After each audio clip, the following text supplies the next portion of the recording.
नमस्कार प्रेक्षकांनो, मालिकेच्या आजच्या भागामध्ये आपल्याला पाहायला मिळणार आहे की इकडे आता विजया या सगळ्या गोष्टीचा ब्लेम हा इकडे ऊर्जाला देत असते। तेव्हा मात्र तिथे शौर्य येतो आणि शौर्य स्पष्टपणे सांगतो की मॉम, आज तीर्थाची सापडलेली आहे ती फक्त आणि फक्त ऊर्जामुळे। या सगळ्यामध्ये ऊर्जाचा अजिबात दोष नाही आणि तू तिला ब्लेम करणं बंद कर। तर इकडे सरळ सरळ आता विजया म्हणत आहे की एक गोष्ट लक्षात ठेव शौर्य, तुझ्या लक्षात येत नाहीये, कारण ही मुलगी लग्न करून या घरात आली आणि त्यानंतर या सगळ्या गोष्टी झालेल्या आहेत। जर तुझं अर्पिताशी लग्न झालं असतं, ही या घरात लग्न करून आली नसती, तर तीर्थाला किडनॅप करायचा प्रश्नच उभा राहिला नसता, असं म्हणत विजयाने आता तोंड चालू केलेलं असतं। तर इकडे हर्षवर्धनला खूप मोठा धक्का बसलेला असतो, राग आलेला असतो। हर्षवर्धन म्हणत असतो की आता दिग्विजय शिर्के तुला सोडणार नाही, काही झालं तरी तुझी वाट लावणार आहे, असं आता त्याने ठरवलेलं आहे। आणि त्याच वेळेस इकडे आता शौर्य, ऊर्जा, त्याचबरोबर आजी, ऊर्जाच्या हातांना चटके बसलेले आहेत, कारण तीर्थाच्या साडीचा पदर ऊर्जाने हातांनी तो विझवलेला असतो।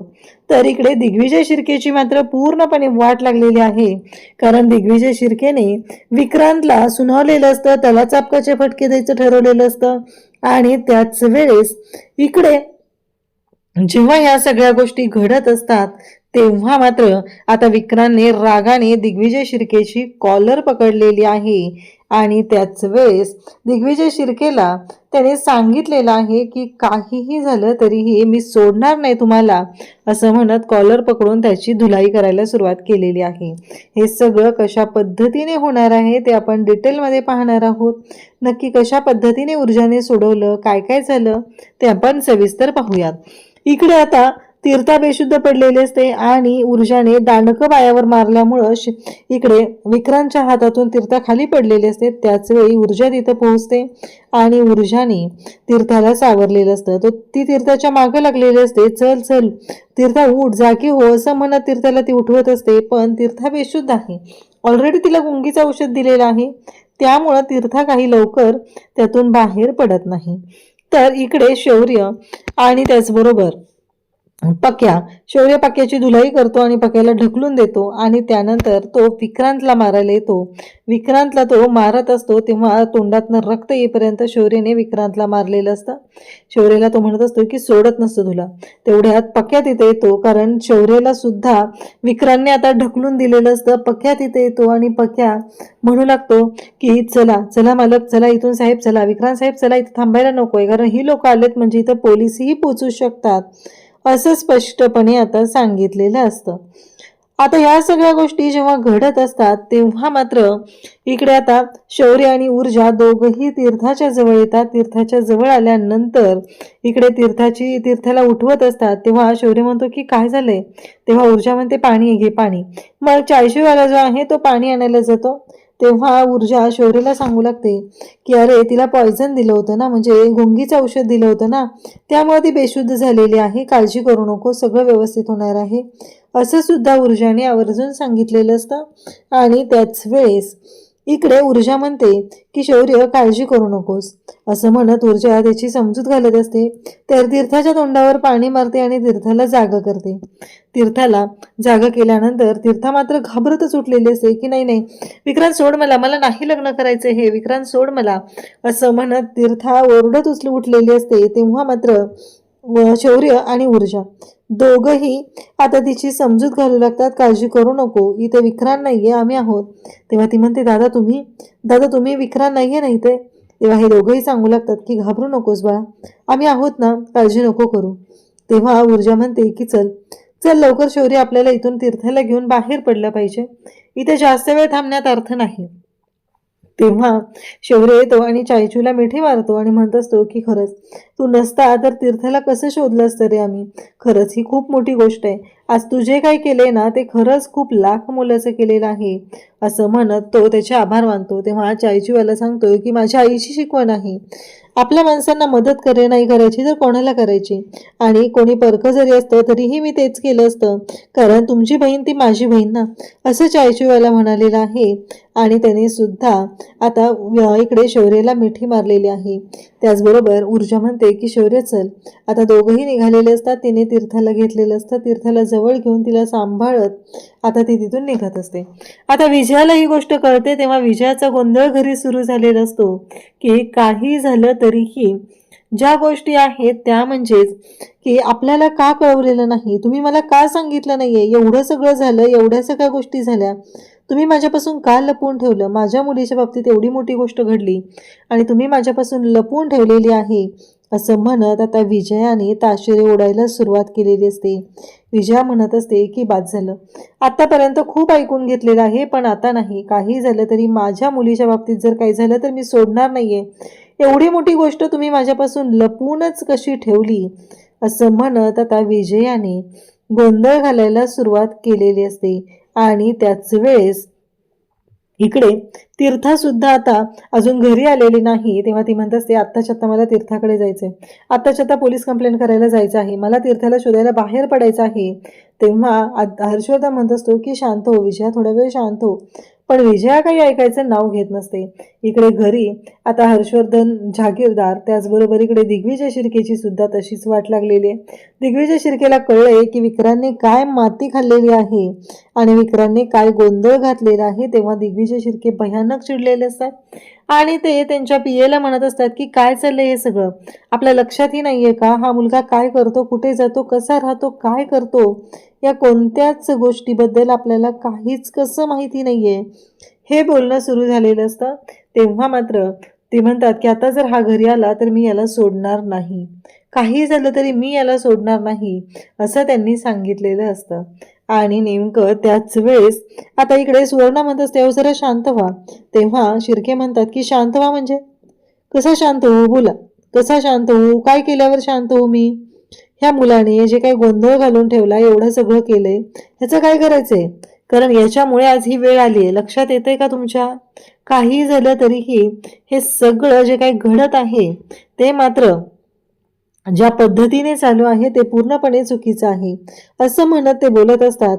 हा मुलगा येऊ दे एकदा घरात, मग दाखवतो मी काय करणार आहे ते असं म्हणत दिग्विजय शिर्के यांचा पारा मात्र भयानक चढलेला असतो. ते भयानक चिडलेले असतात. तेवढ्यातच विक्रांत इथे येतो, तोंडातनं रक्त येत असतं, भरपूर मार खाल्लेला असतो आणि आता तो घरी पोचलाय. इकडे आदित्य म्हणतो की एकच मिनिट मॉम, शौर्यचा फोन आला. मग शौर्य सांगत असतो की हो तीर्थाला मी सोडवले, ती सुखरूप आहे, तिला घेऊन आम्ही येत आहे. तेव्हा शौर्यने हे सांगितल्यानंतर विजया म्हणते खरंच, आणि ती म्हणत असते की मला बोलायचंय. तेवढ्यातच शौर्य आता दारात आलेला असतो आणि मग मात्र इकडे शौर्य म्हणत असतो की मॉम काळजी करू नको, सगळं व्यवस्थित होईल. आणि मग विजया तीर्थाला पाहते, तीर्थाच्या अंगावर घातलेले दागिने, ती साडी, तिचा अवतार हे पाहून सगळ्यांना धक्का बसलेला असतो आणि सगळेजण मात्र पाहतच असतात. आणि त्याच वेळेस विजया म्हणते की हे सगळं काय चाललंय. तेव्हा मात्र तीर्था म्हणू लागते की नाही मॉम, हे सगळं जे काय आहे ते पूर्णपणे चुकीचं चाललंय, हे मलाही माहिती आहे. आणि ती रडायला सुरुवात करते. आणि मग सगळेजण विचारू लागतात की हे सगळं काय आहे. तेव्हा तिला आधी बसवलं जातं, तिला पाणी प्यायला दिलं जातं आणि सगळेजण बोलायला सुरुवात करत असतात. आदित्य म्हणत असतो की शौर्य हे सगळं काय घडलंय, कशामुळं घडलंय, लक्षात येते का तुझ्या, असं आदित्य शौर्यला विचारत असतो. आणि तुम्हाला कसं कळलं, आजी सुद्धा विचारू लागतात. तेव्हा मात्र शौर्य सांगत असतो की तीर्थाचा जो मित्र आहे ना, त्याचा फोन आला आणि त्याने सांगितलं ऊर्जाला फोन करून सांगितलेलं आहे, ही गोष्ट सांगितली जाते.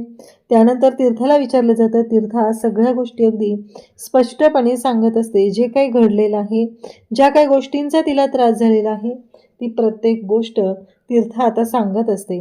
आणि त्याच वेळी तिथे गोडाऊनमध्ये घेऊन गेला, तिथे एक मुलगी आणली होती, तिला साडी नेसवायला सांगितलं, तिला तयार करायला सांगितलं. मी ज्यावेळेस नकार देत होते त्यावेळेस त्याने मला बेशुद्ध केलेलं आहे, ही गोष्ट सुद्धा तीर्थाने सांगितलेली असते.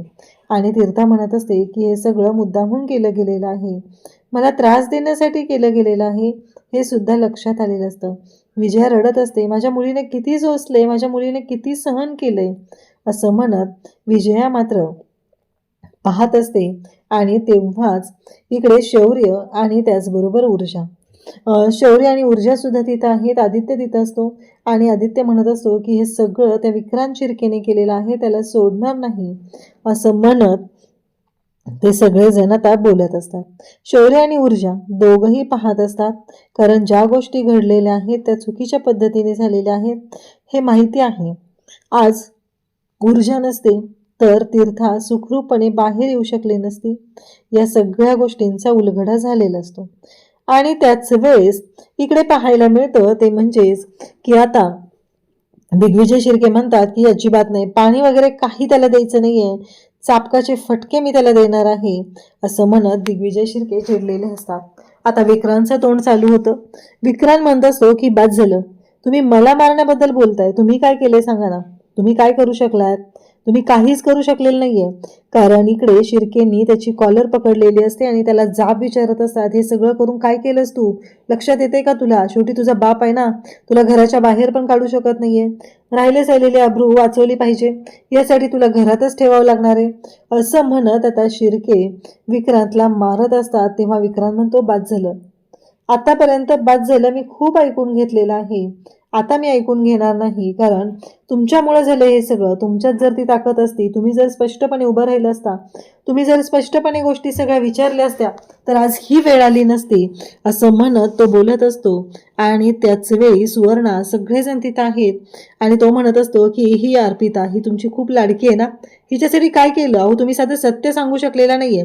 तिला फक्त रोज एकाच गोष्टीचं आश्वासन देत असता की सगळं व्यवस्थित होईल, सगळं व्यवस्थित होईल, पण तुम्ही काहीच व्यवस्थित करू शकत नाहीये, एवढं लक्षात ठेवा, असं म्हणत आता इकडे विक्रांत बोलत असतो. कारण तुम्हाला फसवलं जातंय ते म्हणजे हर्षवर्धन जहागीरदारकडून, तुम्हाला फसवलं जातंय ते म्हणजे शौर्य जहागीरदारकडून आणि त्या ऊर्जाकडून तुमची नाचक्की केली जाते. पण तुम्ही तिथे विचारायला जात नाहीये, तुम्ही कोणावर आवाज चढवता? तर तुम्ही आमच्यावर आवाज चढवता, असं म्हणत विक्रांतने तोंडाला येईल ते बोलायला सुरुवात केलेली असते. आणि विक्रांत जे काही बोलत असतो त्यामुळं इथे लक्षात येत असतं की हे सगळं जे काही चाललेलं आहे त्या गोष्टींचा परिणाम काय होणार आहे याचा विचारही कोणी करू शकत नाही. अशा गोष्टी घडत असतात. आणि नेमकं इकडे विक्रांत भयानक चिडलेला असतो. विक्रांत म्हणत असतो की बाद झालं, आतापर्यंत तुमचं आम्ही खूप ऐकून घेतलेलं आहे, पण यापुढे नाही, यापुढे मी तुमचं अजिबात ऐकून घेणार नाही, असं म्हणत विक्रांत हा तुटून पडलेला असतो. तेव्हा आजी तिथं असतात. आजी म्हणत असतात की काय चाललंय हे सगळं, शांत व्हा जरा, तुम्ही सगळेजण शांत व्हा, असं म्हणत आजी आता शांत करत आहेत. आणि त्याच वेळी डॉक्टरांना बोलवलं पाहिजे असं आजी म्हणत असतात. ऊर्जा सुद्धा सांगते की हो, डॉक्टरांना बोलवावं लागणार आहे, असं जेव्हा सांगितलं जातं तेव्हा मात्र इकडे सगळेजण तिथं आहेत. सगळ्यांना काळजी वाटत आहे की ज्या गोष्टी घडलेल्या आहेत त्या मात्र खूपच भयानक पद्धतीने झालेल्या असतात. कारण काहीही झालं तरीही या सगळ्यातून मार्ग काढणं तेवढंच गरजेचं आहे हे लक्षात आलेलं असतं. आता हर्षवर्धन जहागीरदारने इकडे ठरवलेलं आहे की काही झालं तरी मी सोडणार नाही, कारण माझ्या मुलीची अवस्था जी झालेली आहे त्या व्यक्तींना मी कधीच माफ करू शकत नाही, हे लक्षात आलेलं असतं. आणि त्याच वेळेस इकडे आता हर्षवर्धन जहागीरदार खूप चिडलेला आहे. आणि मग ऊर्जा आता तीर्थाला रूममध्ये घेऊन चाललेली असते. आता सगळं व्यवस्थित झालंय, ऊर्जाने सोडवून आणलंय, एवढं सगळं झालेलं आहे.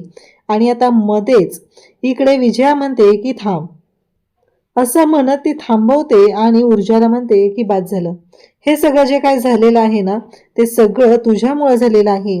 आज माझ्या मुलीची जी अवस्था झालेली आहे ती तुझ्यामुळे झाली आहे. या सगळ्याला जबाबदार फक्त आणि फक्त तू आहेस, तुझ्यामुळे या सगळ्या गोष्टी झालेल्या आहेत, असं म्हणत आता तिने आरोप करायला सुरुवात केलेली असते.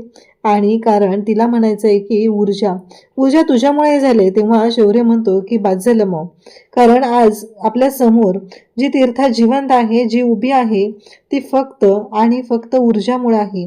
आज जर ऊर्जा नसती तर तीर्थाला आपण शोधूही शकलो नसतो, एवढं लक्षात ठेव, असं म्हणत आता ती बोलत असते.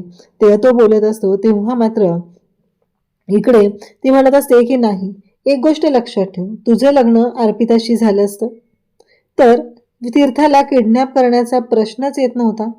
तू ती हिच्याशी लग्न करून आला, ही लग्न करून आपल्या घरात आली आणि त्यानंतर ह्या सगळ्या गोष्टी मागे लागलेल्या आहेत.